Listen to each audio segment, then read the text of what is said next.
Welcome back to DVC Weekly. My name is Jason Rippleding. I'm the broker of Buy and Sell DVC. I'm here with Scott Ferrioli. I'm the owner of DVC-Rental.com and Buy and Sell DVC.com. And today is episode 215. It is March 19th, 2025. And your 11-month window is going to be February 19th, 2026. And the 7-month window is October 19th, 2025. And we're going to go right into the buy and sell side of things. And we're going to use the S word here. Is buying Disney Vacation Club resale a scam? Oh. Is it a scam? So the answer is, number one, we don't want any of your money. None of your money comes to buy and sell DVC. So there is a title company involved. If you're watching this episode and most people are familiar with DVC Title and Escrow. That's Cami, that's Marcelo. That's the closing company that handles most transactions in the entire DVC resale world. And your money goes to that closing company, your deposit, and then your final funds. So we are not going to, your money is never coming to us. It's never going directly to Scott. It's never coming to us. A seller has to provide a points activity statement to us before they list and also at closing. So for example, a seller can't just say, I own 100 points of the poly. I have 150 points coming this April, 100 plus 50 points banked from last year and 100, and we just take their word for it. No, we have to get a points activity statement. They have to show us what the current status of the points are. We list it. It sells. Before it goes to closing, the closing company does their checks and balances, checks with the seller again. Hey, we need the points activity statement so we can see that nothing happened with their points. They show it to them. Everything's all good.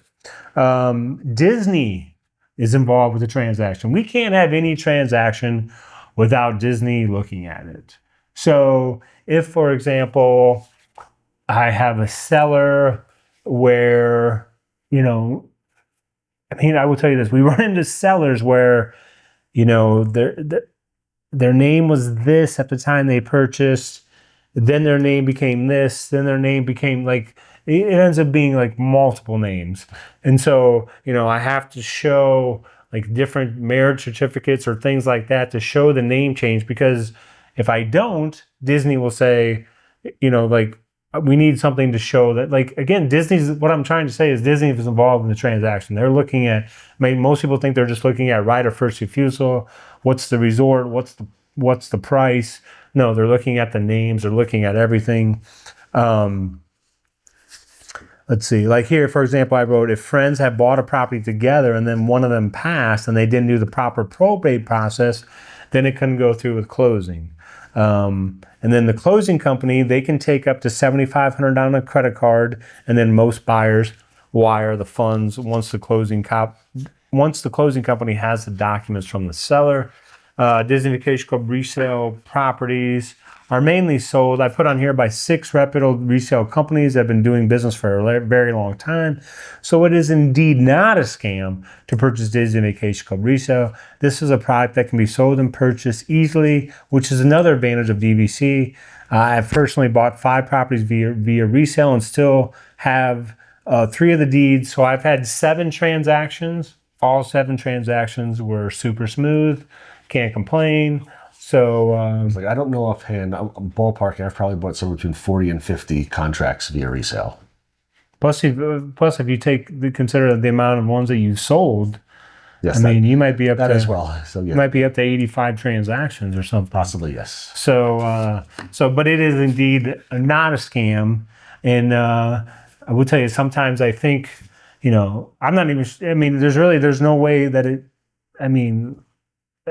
There's checks and balances. Everything's in place so that it's not a scam. Again, we don't want to hold your money. Every resale company is licensed and insured and bonded. We're a licensed real estate company. There's nothing to be worried about. You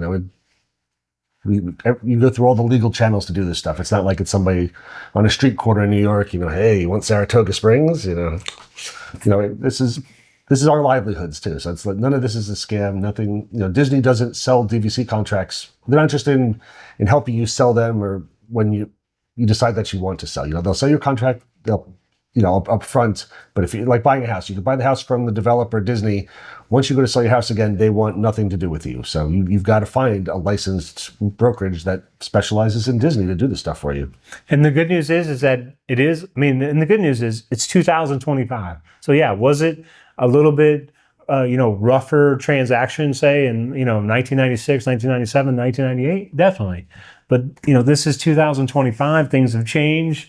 And, with all the different, I mean, even if you're financing, the finance companies are, they're smoother now than they were back then. So, I mean, the entire thing is just, gotten better for all parties. So you are protected as a buyer or a seller.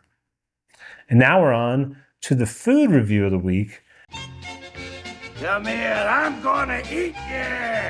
Get in my belly. And we're off to, looks like that's an exciting place there. It's not that exciting. It looks like it is. Everglazed Donuts at Disney Springs. I'm going to try another one of their donuts from the super funky category on the menu. This is the apple streusel donut with caramel iced donut, apple pie filling streusel, and a caramel buttercream for $6.50. I'll say it's a very good donut, and I find that once you heat it up, it actually is better. I feel like I could definitely use a lot more apple pie filling inside. A lot of times you take a couple bites before you even hit any filling. It's a good donut. It's not a $6.50 donut. I've gone there a couple times now, and every time I've tried a couple different donuts, I don't think I can go back there anymore because it's just not worth it. If you could go to a chain restaurant and get 5 donuts for a similar price, I'd much rather eat the 5 donuts because also I'm a pig. But it's a good donut, 7.1 on the scale, but it's just the price just doesn't justify what you're getting anymore, and I just can't do it going forward. And now we're on to the DVC-Rental side of things. So I haven't done one of these in a long time, but I'm going to do a featured resort, and today we're going to go to Disney Beach Club. It was inspired by classic New England seaside resorts in the early 20th century. The resort's architecture feature white wooden structures with a gingerbread trim, pastel colors, nautical details. The theme is carried throughout the property, goes all the way down to the pool, the restaurants, the several different types of accommodations available. You've got studios, 1 bedrooms, and 2 bedrooms. Nice dining options on property. You've got Cape May Cafe, which serves breakfast with the Disney characters. You've got Ale and Compass, which is, technically that's part of a yacht club, but I mean, it's literally attached to it.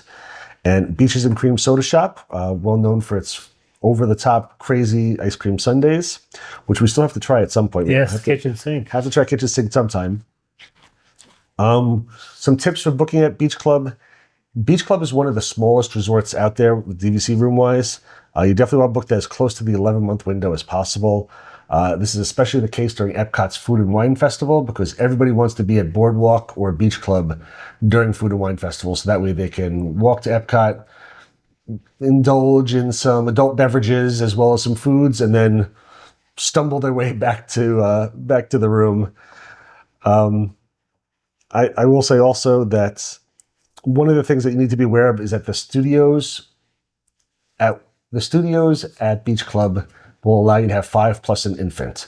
The 1 bedrooms only will still allow you to have 5 plus an infant, but there's no bedding for this. In the studios, you've got a queen bed, regular bed. You've got a pull down Murphy bed that's queen size as well as a little sleeper twin size bed underneath the television. In the 1 bedrooms, you've got a king bed. In the main, locked off bedroom, same pull down sleeper bed, but they don't have the TV underneath the bed. So something to be aware of is that the studios actually can sleep more comfortably than some of the 1 bedrooms. Some of the pros and cons is that Beach Club has some absolutely fantastic location, easy walk over to Epcot. It's got a boat, or you can hop on the Skyliner as well. Take that over to Hollywood Studios. So great. It's a very nice resort. It's got one of the best pools on property with Stormalone Bay, which is currently undergoing renovation. It should be done probably closer to, I believe, June-ish. I think early June is what the date they've given now, but I mean, again, they could finish earlier. But one of the things I will mention also is that a lot of times if you've got little ones, while you think that you love the big pool, even forget little ones. If you've got a 6-year-old, 7-year-old who's going to want to go on that slide, it's a huge pool there. So you've got a lot of landscape you got to watch the kids over. And if they want to go on the slide, they physically have to leave the resort, cross over a little walking path that goes around all of Crescent Lake to go on the entrance to the slide. So, if most parents would have to get up and follow their kids over there just to make sure. So something to consider as well is that the layout's not great in the pool. While everybody thinks it's a wonderful pool, it's going to be great for your kids, it's a very, very large pool, and it could be a little tougher to keep an eye on your children. So something to be aware of. Definitely take advantage of some of the resorts, the complimentary boat transportation. Again, also on the Skyline, if you want to go over to Riviera, or if you want to go over to some of the Pop Century and Coronado Springs, all in the Skyline. You can jump to different resorts. Good options for dinner if you're going to other resorts as well.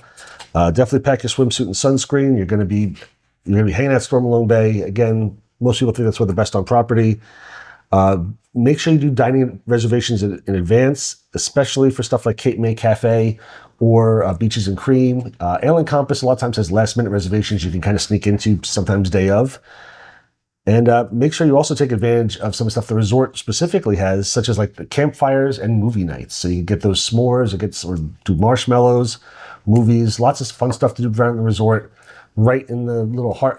As you know, probably if you've seen this before, I love the boardwalk area by the restaurants and the entertainment. Beach club's right there as well. So a short walk, you can go over watching magicians and stuff. So there's lots of stuff going on there, which makes Beach Club, I think, one of the best resorts probably to stay at, right? It's up there with Boardwalk.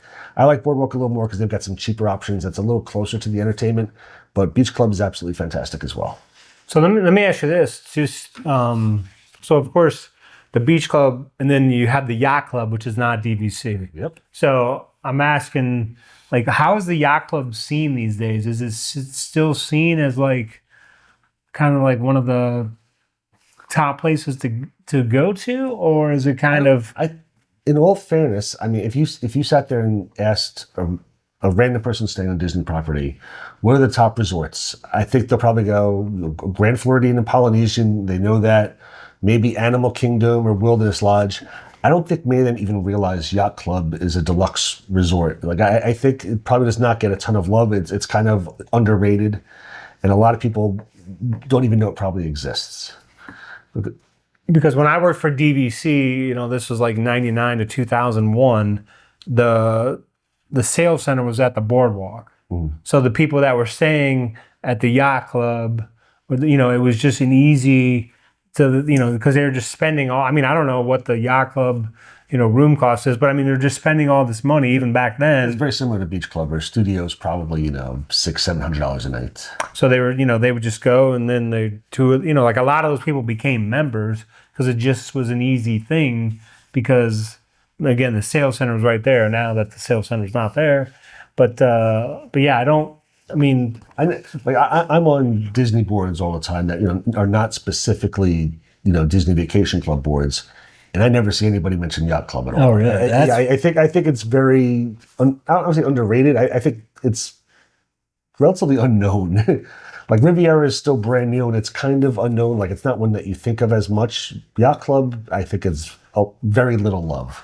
But I feel like late 90s, like if someone, went on vacation, they stayed at the Yacht Club, they went back home, they're like, we were at the Yacht Club. They'd be like, wow. But yeah, now I don't think it has that same luster. I don't think so at all. Like you say, there's nothing wrong with that. I'm not saying anything. I just feel like that's one that's like, it's not seen as much. I don't see people talking about Yacht Club as much. It's I don't know. I see Beach Club mentioned a lot more than Yacht Club. And then I don't know. Have we discussed Jelly Rolls in the past? We've been doing this for 15 episodes, 214 episodes. We may have mentioned. I forget. Have you been to Jelly Rolls? No. No, really. And it closes at the end of this month. Yeah, I've been inside Jelly Rolls just kind of to look in and check it out. I've never paid to go in and hang out and do anything. I've just kind of peeked my head in just to look what's going on. And I have to say that the times I've peeked my head in, it's been empty. Wait, is this 8 p.m.? This is probably early. This is when I've gone. It's maybe I peek my head at 7 or 8. Maybe at 11 o'clock at night it's jumping. But that's. I will say bedtime. I visited in the late 90s is when I was at Jelly Rolls, And so Right. I don't even know. I'm not gonna. I will admit I don't even know. Like, if you were going to Jelly Rolls now, can you park at the boardwalk, or I don't know. where do they send you to? I'm assuming so. I don't know, because I know a lot of times parking at Boardwalk is a lot tougher to get into. Yeah, because people want to just park there. Oh yeah, I'm going to Jelly Rolls, then go over to Epcot's. right. So I don't really know. I've never tried to go to Jelly Rolls. So and when I've peeked in, it's because I've been staying at Boardwalk. Oh, okay, I got So you. I've never like driven over and be like, I'm going to Jelly Rolls. You know, you didn't figure out if they're going to let me in. haven't tried it. Maybe they do. Maybe they send you somewhere else. Maybe I don't know. Maybe they send you park by Fantasia Gardens or something with the mini golf courses. Yeah, so I don't even know how to park there now. So I mean, I think Jelly Rolls is relocating. I'm not 100% sure. I'm not sure. But it is. They are. They are. But it's You- still. where? I don't know. Will not be on Disney property though. Okay. Oh wow. Being told it will not be on Disney property. I was like, I thought maybe I heard something. I couldn't remember where it was going, but maybe that's why they haven't really announced it yet. But not on Disney property. And I will say, when I did go to Jelly Rolls, there was a piano player that played a song that I think that I always request this song, Brass Monkey. That funky monkey. And if He plays Beastie Boys Brass Monkey yeah, on yeah. the piano. And it was, I mean, again, it's 2 only pianos, and there's 2 main guys. But then, of course, they can't work every day, all the time. You know, there might be like a 3rd guy that steps in, and then if you would request Brass Monkey when this certain guy wasn't here, you know, the guy would be like, I can't remember his name, but they would be like, stop requesting that. Neil's not here, or whatever his name was. You know, it was funny because he was the one guy that could do the Brass Monkey. So hopefully you enjoyed this episode. Hopefully you visited Jelly Rolls, and hopefully we'll find out in the future where it's going to be. But thanks for tuning in. Keep leaving the comments like Scott mentioned, and we'll see you next week. Thank you so much. We appreciate you all. Have a great day.